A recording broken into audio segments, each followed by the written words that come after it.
اعوذ باللہ السمیع العلیم من الشیطان اللعین الرجیم بسم اللہ الرحمن الرحیم الحمد للہ وکفی والسلام علی عبادہ الذین اصطفی اما بعد فقد قال اللہ سبحانہ وتعالی فی محکم کتابہ المبین بسم اللہ الرحمن الرحیم تبت یدا ابی لہب وتب ما اغنا عنہ مالہ وما کسب سیصلی نارا ذات لہب وامرأتہ حمالۃ الحطب فی جیدہا حبل من مسد۔ عزیزان محترم، سورہ لہب کی تلاوت کا شرف حاصل کیا گیا، جو آج کی ترتیب کے اعتبار سے 111واں سورہ ہے۔ اس سورہ مبارکہ میں 5 آیتیں ہیں اور اس شان سے گفتگو کی گئی ہے اس سورہ میں کہ تبت یدا ابی لہب وتب، ابو لہب کے دونوں ہاتھ ٹوٹ جائیں، وتب اور خود ابو لہب ہلاک ہو جائے۔ ما اغنا عنہ مالہ وما کسب، اس کے مال نے اور اس کی کمائی نے اسے کوئی فائدہ نہیں پہنچایا۔ سیصلی نارن ذات لہب، اور عنقریب وہ بھڑکتی ہوئی آگ میں جھونک دیا جائے گا۔ وامرأتہ حمالۃ الحطب، اور اس کی عورت، اس کی بیوی لکڑیاں چننے والی ہے۔ فی جیدہا حبل من مسد، اور اس کی گردن میں خرمے کی چھال کی بٹی ہوئی رسی ہے۔ 5 آیتوں کے اس سورہ مبارکہ میں وہ الفاظ جو قابل غور ہیں وہ چند ہیں، ان کے معنی اگر واضح ہو جائیں تو یہ سورہ آسانی کے ساتھ سمجھ میں آ سکتا ہے۔ تبت، تب، ابو لہب، حمالۃ الحطب، جید، حبل اور مسد، یعنی 7 وہ الفاظ ہیں کہ اگر وہ سمجھ میں آ جائیں تو سورہ کا مفہوم بہت واضح ہو سکتا ہے۔ تبت اور تب ان کا مصدر ہے تباب، اور تباب کے معنی ہے ہلاکت۔ تبت یدا ابی لہب وتب 2 مرتبہ ہے نا، ایک مرتبہ مؤنث ہے تبت اور ایک مرتبہ مذکر ہے تب۔ تو چونکہ عربی زبان میں ید یعنی ہاتھ مؤنث ہے، اس لیے تبت کا لفظ استعمال ہوا، اور دوسری مرتبہ جو لفظ تب ہے چونکہ ابو لہب سے متعلق ہے اس لیے مذکر کا صیغہ استعمال ہوا۔ تو تبت کے معنی ہلاک ہو گیا، ہلاک ہو گئی، ہلاک ہو جائیں۔ تب کے معنی ہلاک ہو گیا۔ ما کسب، کسب کمائی، انسان جو کماتا ہے اسے عربی زبان میں کسب کہا جاتا ہے، اور ما کسب یہ صیغہ ماضی ہے، اس نے جو کمایا۔ دیکھیے عجیب بات یہ ہے کہ عربی زبان میں 2 لفظ ہیں، مال اور کسب۔ بھئی آپ جو کما کے لائیں گے وہ کسب ہے، کمائی ہے آپ کی، وہ مال بھی تو ہے۔ لیکن عربی زبان کی یہ باریکیاں ہیں کہ مال اور کسب میں لغویین نے، ماہرین علم لغت نے فرق کیا ہے۔ مال وہ جو انسان کو میراث میں ملے، اور کسب وہ جو انسان خود اپنے قوت بازو سے کمائے۔ تو اب 2 لفظ استعمال کیے نا قرآن نے، ما اغنا عنہ مالہ وما کسب، اس کا مال اور اس کی کمائی اس کے کام نہیں آئی۔ کمائی کا ایک مفہوم لغت عرب میں اور بھی ہے، اور وہ ہے اولاد۔ اگرچہ یعنی بڑی عجیب سی بات لگتی ہے کہ اولاد کو کمائی کہا جائے، لیکن خود آپ کی اردو زبان میں بھی یہ لفظ اولاد کے لیے بولا گیا ہے۔ میر انیس نے اپنے ایک مرثیے میں ایک مصرع کہا ہے کہ عباس فاطمہ کی کمائی سے ہوشیار۔ اب یہاں کمائی کا مفہوم کیا ہے؟ فاطمہ کی اولاد سے ہوشیار۔ تو کمائی کا لفظ اردو میں بھی اولاد کے معنی میں بولا جاتا ہے، اور عربی زبان میں بھی ایک محاورہ ہے کہ ما کسب کے معنی اولاد۔ حمالۃ الحطب، لکڑیاں چننے والی، حطب کے معنی لکڑی، حمالہ کے معنی لاد کے لانے والی، لکڑیاں چن کر لاد کر لانے والی۔ فی جیدہا حبل من مسد، جید گردن، حبل رسی، مسد خرمے کی چھال۔ یہ تھی الفاظ کی تشریح۔ یہ جو سورہ مبارکہ نازل ہوا، اس سورہ مبارکہ کا پس منظر کیا ہے اور کس سلسلے میں یہ سورہ آیا، جسے ہم ٹیکنیکلی شان نزول کہتے ہیں اصطلاح میں؟ تو لکھا ہے ہمارے مفسرین نے علماء تاریخ نے بھی یہ واقعات لکھے ہیں کہ جب یہ آیت مبارکہ نازل ہوئی سورہ شعراء کی وَأَنذِرْ عَشِيرَتَكَ الْأَقْرَبِينَ، حبیب اپنے قریب ترین رشتہ داروں تک، اپنے عشیرے اور قبیلے والوں تک اپنی نبوت کا پیغام پہنچا دو، ان کا انذار کر دو. تو پیغمبر اکرم نے کوہ صفا کے قریب جا کر آواز دی کہ میری بات سننے کے لیے جمع ہو جاؤ. دستور تھا کہ اگر کوئی ہنگامی حالت ہو جائے، کوئی پریشانی ہو جائے تو لوگ آواز دیا کرتے تھے اور ایک بڑا مجمع جمع ہو جایا کرتا تھا. اب پیغمبر اکرم نے جو آواز دی تو جوق در جوق لوگ آئے کہ بھئی آخر بات کیا ہے کہ یہ شخص آج بہت عجیب طریقے سے لوگوں کو پکار رہا ہے. لوگ جب جمع ہو گئے تو پیغمبر اکرم کوہ صفا کی چوٹی پر بلند ہوئے. اب کوئی بہت لمبا چوڑا پہاڑ نہیں ہے، وہ صفا و مروہ کے درمیان جو صحیح کی جاتی ہے تو صحیح کرنے والوں نے اس پہاڑ کو دیکھا ہوگا، بہت چھوٹا سا ایک پہاڑ ہے. تو کوہ صفا کی چوٹی پہ بلند ہوئے اور آپ نے اپنے نبی ہونے کا اعلان فرمایا اور پروردگار عالم کی وحدانیت کا اعلان فرمایا. لوگ تو یہ سوچ کے آئے تھے کہ کوئی انتہائی اہم اور بڑی گمبھیر سی بات ہوگی. اب جو پیغمبر اکرم نے یہ بات فرمائی اور اس شان کے ساتھ فرمائی کہ یہ بتلاؤ کہ اگر میں تم سے یہ کہوں کہ اس پہاڑ کے پیچھے سے ایک رسالہ فوج کا ایک چھوٹا سا دستہ تم پر حملہ کرنے والا ہے تو کیا تم میری بات پر یقین کرو گے؟ اس پورے مجمع نے کہا کہ ہاں اگر تم کوئی بات کہو گے اور یہ کہو گے کہ بھئی لشکر حملہ کرنے والا ہے تو ہم تمہاری بات کا یقین کر لیں گے. اس شان کے ساتھ، یعنی پہلے آپ نے اعتراف کروا لیا کہ تم میری بات کا یقین کرو گے، پھر آپ نے فرمایا کہ خدا کو ایک مانو اور مجھے اس خدا کا رسول تسلیم کر لو. بس یہ سننا تھا کہ لوگ ایک دوسرے کی صورتیں دیکھنے لگے اور ابو لہب نے جھنجلا کر اور جھلا کر یہ کہا تبن لک ما جمعتنا الا لہذا، تو ہلاک ہو جائے، تیرے ہاتھ ٹوٹ جائیں، نعوذ باللہ من ذالک، تو برباد ہو جائے، تو نے ہمیں اس کام کے لیے جمع کیا تھا. تو ایک گروپ مفسرین کا اور مورخین کا اس واقعے کو لکھتا ہے. دوسرے گروپ نے یہ لکھا کہ جس میں امام فخر الدین رازی بھی شامل ہیں اور دوسرے مفسرین بھی شامل ہیں، طنطاوی جوہری جیسے مشہور و معروف مفسرین شامل ہیں. انہوں نے لکھا کہ جب یہ ذوالعشیرہ کی آیت نازل ہوئی اور پیغمبر اکرم نے ذوالعشیرہ کی دعوت کے بعد کھڑے ہو کر تقریر فرمائی، مختصر ترین خطبہ دیا اور لوگ جب جانے لگے تو ابو لہب نے مڑ کے یہ کہا تھا کہ تبن لک، تجھ پر وائے ہو، تو نعوذ باللہ برباد ہو جائے، تو تباہ ہو جائے، تو ہلاک ہو جائے، تو نے اس کام کے لیے ہمیں جمع کیا تھا. تو دو واقعے ملتے ہیں تفسیروں میں اس سورہ مبارکہ کے شان نزول کے سلسلے میں.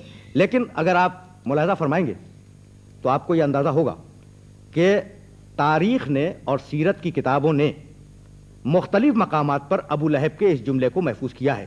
فقط کوہ صفا کا واقعہ یا ذوالعشیرہ کا واقعہ نہیں، اور مختلف مقامات پر ابو لہب نے بار بار لفظ تب کا استعمال کیا، لفظ تب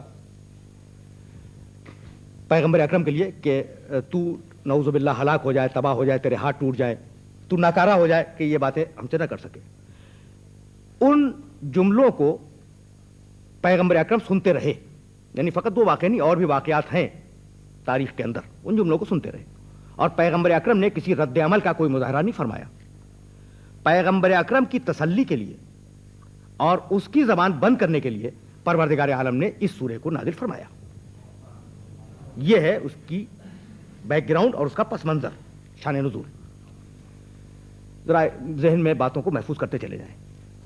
اور اس شان کے ساتھ یہ سورہ مبارکہ نازل ہوا کہ نام لیا تبت یدا ابی لہب و تب، ابو لہب کہ دونوں ہاتھ ٹوٹ جائیں اور ابو لہب ہلاک ہو جائے یا ابو لہب ہلاک ہو گیا. دونوں ترجمے اس لفظ تب کے ممکن ہیں، اس لیے دونوں ترجمے عرض کر رہا ہوں.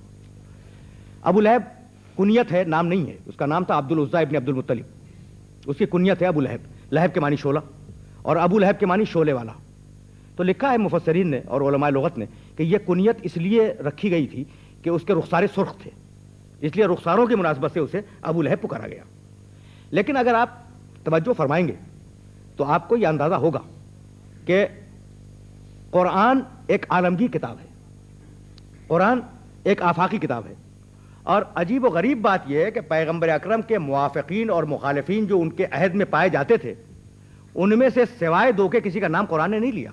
مخالفین میں ابو لہب کا نام لیا سورہ لہب میں، اور موافقین میں حضرت زید ابن حارثہ رضی اللہ تعالیٰ عنہ کا نام لیا سورہ احزاب کے اندر. اس کے علاوہ نام نہیں ہے قرآن مجید میں.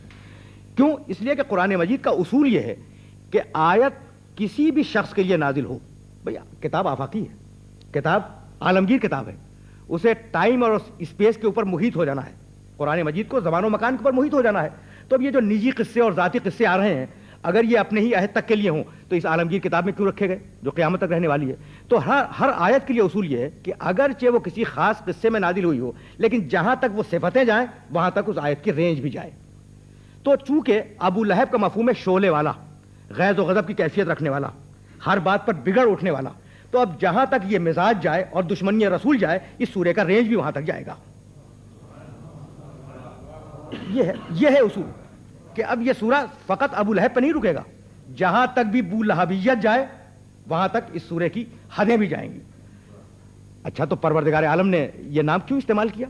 نام نہیں استعمال کیا، عبد العزیٰ نہیں کہا، ابو لہب کہا، صرف اس لیے کہ وہ صفت رہے اور صفتیں منطبق ہوتی رہے قیامت تک۔ مستشرقین یورپ نے جو اسلام دشمنی کے نام پر تحقیق کے فریضے کو انجام دیتے ہیں، انہوں نے یہ لکھا کہ یہ ابو لہب کا نام لے کر اسے برا کہنا، یہ نعوذ باللہ من ذالک رسول کی منتقمانہ ذہنیت کو بتلاتا ہے کہ انہوں نے نعوذ باللہ انتقام لے لیا۔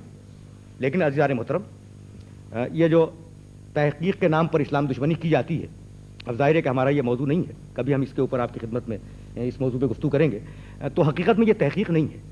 ابھی میں نے آپ کی خدمت میں عرض کیا کہ مخالفین میں سے کل ایک شخص کا نام ہے قرآن مجید میں، یعنی اس کو پرسنیفائی کیا، اسے مشخص کیا ایک شخص کو، ابو لہب کو۔ بھائی اس سے بڑا مخالف بھی تو موجود تھا نا، ابو جہل، عاص ابن وائل سہمی، مغیرہ، اور بہت سے لوگ تھے انتہائی، آپ کو عرب سرداروں کے نام مل جائیں گے تاریخوں میں، جو انتہائی شدید دشمنی رکھتے تھے پیغمبر اکرم سے۔ تو کیوں نہیں آیا قرآن مجید میں ان کا نام؟ یہ فقط ابو لہب کو کیوں منتخب کیا گیا؟ تو اس کا مطلب یہ ہے کہ کوئی منتقمانہ ذہنیت کام نہیں کر رہی تھی، بلکہ اس کے پس منظر میں کوئی نہ کوئی بلیغ مصلحت پوشیدہ تھی، اور وہ بلیغ مصلحت یہ پوشیدہ تھی کہ ابو لہب چونکہ بہت بڑا سردار تھا اور اس کی پشت کے اوپر سینکڑوں اور ہزاروں کا مجمع تھا دشمنی رسالت کے لیے، تو اسے نام لے کر رسوا اور بدنام کیا گیا تاکہ وہ اس محاذ سے ہٹ جائے، اور جب وہ اس محاذ سے ہٹے تو کم سے کم دشمنی رسالت کا ایک کونا تو ٹوٹ جائے، ایک محاذ تو ٹوٹ جائے۔ تو اس لیے ابو لہب کا نام لیا گیا اور دشمنوں کے مقابلے میں۔ دوسرا سبب جو مفسرین کی سمجھ میں آیا، وہ سبب یہ تھا کہ بڑے اعلیٰ قبیلے والا انسان تھا۔ شجر نسب کے اعتبار سے ابو لہب کے قبیلے کو آپ دیکھیں تو آپ کو اندازہ ہوگا کہ انتہائی اعلیٰ ترین قبیلے، خود پیغمبر اکرم کے قبیلے کا ہے اور پیغمبر اکرم سے قریب ترین رشتہ داری رکھتا ہے۔ تو بتلانا یہ تھا کہ ابو جہل کا نام نہیں لیا، مغیرہ کا نام نہیں لیا، عاص ابن وائل سہمی کا نام نہیں لیا، امیہ ابن ابی خلف کا نام نہیں لیا جو شدید ترین دشمن تھے پیغمبر اکرم کے، ابو لہب کو منتخب کیا۔ تو یہ بتلانا تھا کہ چونکہ رشتہ دار کی بات رشتہ دار کے حق میں بڑی معتبر سمجھی جاتی ہے نا، اگر میں کوئی بات اپنے رشتہ دار کے سلسلے میں کہوں تو میں یہ کہنے کا حق رکھتا ہوں کہ بھائی آپ کیا جانیں، وہ تو میرا رشتہ دار ہے، میں زیادہ بہتر جانتا ہوں۔ تو اس لیے ابو لہب کو بدنام اور رسوا کیا گیا کہ اس کی بات کا اعتبار ختم ہو جائے اور دنیا والے یہ سمجھ لیں کہ یہ رشتہ دار نہیں ہے بلکہ دشمن ہے۔ اور تیسرا اور آخری خیال جو مفسرین نے اس سلسلے میں لکھا ہے، وہ خیال یہ ہے کہ ابو لہب کو سارے دشمنوں میں سے منتخب کر کے پروردگار عالم یہ بتلانا چاہ رہا تھا کہ راہ حق میں ہم رشتہ داریوں کو ترجیح نہیں دیا کرتے، اور راہ حق میں رشتہ داری کی ہماری نگاہ میں کوئی قیمت نہیں ہے۔ اگر وہ سگا رشتہ دار ہو اور راہ حق سے ہٹ جائے تو ہم اسے ابو لہب قرار دیں گے، اور اگر وہ ایمان اور عمل صالح کی منزل پہ ہو اور راہ حق پہ آ جائے تو ہم اسے اپنے سینے سے لگا لیں گے۔ یہ تھا وہ پس منظر جس کی بنیاد پر پروردگار عالم نے ابو لہب کو منتخب کیا، اور ابو لہب کو منتخب کرنے کے بعد ایک پورا سورہ نازل کیا اس کے نام سے۔ اور کس شان سے وہ سورہ آیا؟ تبت یدا ابی لہب و تب، ٹوٹ جائیں ابو لہب کے دونوں ہاتھ، و تب وہ بھی ہلاک ہو جائے، اور دوسرا ترجمہ وہ ہلاک ہو گیا۔ بھائی میں اپنے سارے محترم سننے والوں سے یہ پوچھنا چاہ رہا ہوں کہ سورہ کافرون میں کیا شان ہے؟ قل یا ایھا الکافرون، حبیب کہہ دو، قل، حبیب کہہ دو، کیا کہہ دو؟ یا ایھا الکافرون۔ بھائی یہاں ہے قل، قل تبت یدا ابی لہب و تب، قل نہیں ہے، ڈائریکٹ کہا، براہ راست کہا۔ یعنی وہ جملہ جو کافروں سے کہا پروردگار نے، وہ خود نہیں کہا، پیغمبر سے کہلوایا۔ اور یہ تبت یدا ابی لہب و تب یہ پروردگار نے خود کہا، اس میں قل نہیں ہے۔ تو اب یہ فرق کیوں آیا؟ بھائی کافر ہے خداوند عالم کے دشمن، اور ابو لہب ہے پیغمبر اکرم کا دشمن، تو پروردگار نے یہ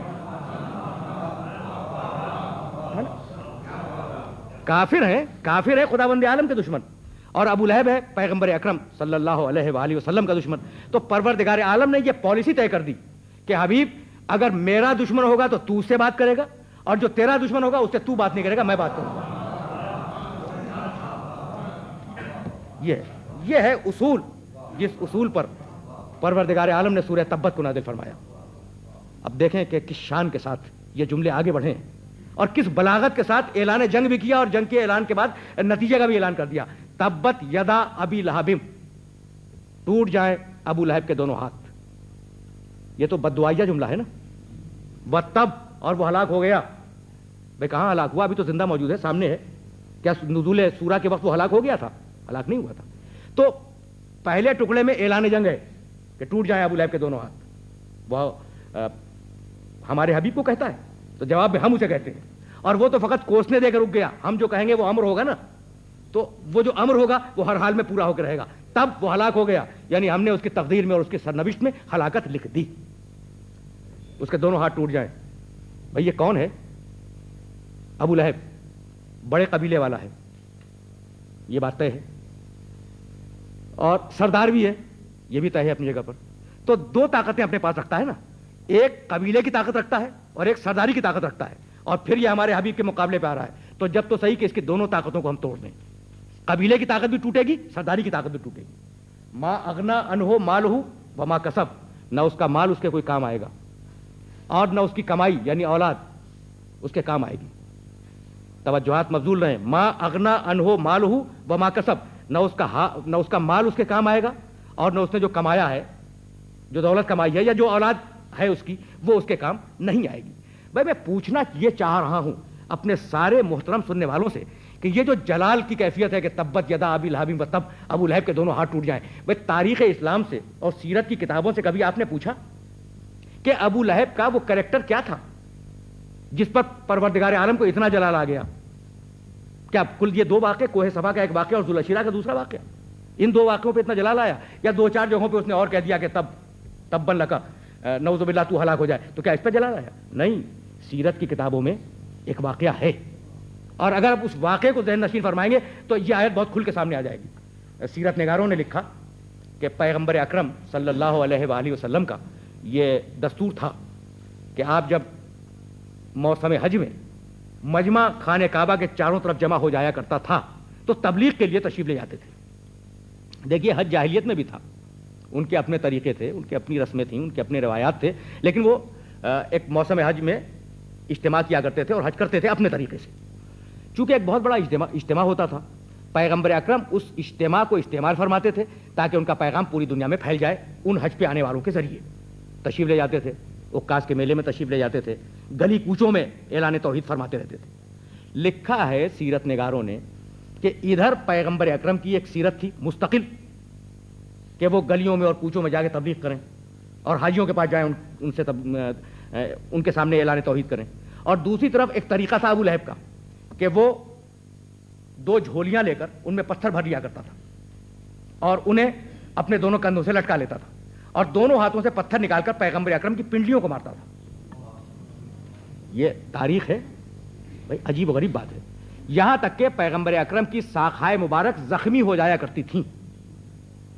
اب تو بات کچھ کھل کے سامنے آئی نا کہ دونوں ہاتھ دشمنی رسالت میں انوالو ہوئے، دونوں ہاتھوں سے اس نے پتھر پھینکے اور دونوں ہاتھوں سے پیغمبر اکرم کی ساقھائے مبارک کو زخمی کیا. اب پروردگار عالم کو جلال آیا اور اس نے کہا کہ یہ دونوں ہاتھوں سے ہمارے حبیب کی پنڈلیوں کو زخمی کرتا ہے. جب تو صحیح کہ ہم قیامت تک کے لیے اسے رسوا کر دیں قرآن کے اندر ہمیشہ رہنے والی کتاب میں، اور قیامت تک کے لیے یہ فیصلہ کر دیں کہ اس کے ہاتھ بھی ٹوٹ گئے، اس کی اولاد بھی ختم ہو گئی، اس کا مال بھی تباہ و برباد ہو گیا، اور اسے ہم ثابت کر کے دکھلا دیں. تو اب مجھے جملہ کہنے کی اجازت ہے کہ اس نے پنڈلیوں پر زخم لگائے، ابو لہب نے پنڈلیوں پر زخم لگائے، یعنی جس میں محمد سے دشمنی کی ابو لہب نے، تو پروردگار کو اتنی بری لگی اور پروردگار کو اتنا ناگوار گزرا کہ اس نے قیامت تک کے لیے ابو لہب کو قرآن میں بدنام کر دیا، رسوا کر دیا، ذلیل کر دیا، خار کر دیا. تو جس میں محمد سے جو دشمنی کرے اس کا حشر قرآن میں یہ ہے. تو اب اگر کوئی عظمت محمد سے روگردانی کر لے تو اس کا حشر دنیا و آخرت میں کیا ہوگا؟ اس سے قیاس کرے پیغمبر اکرم کے مقام کو اور پیغمبر اکرم کے مرتبے کو.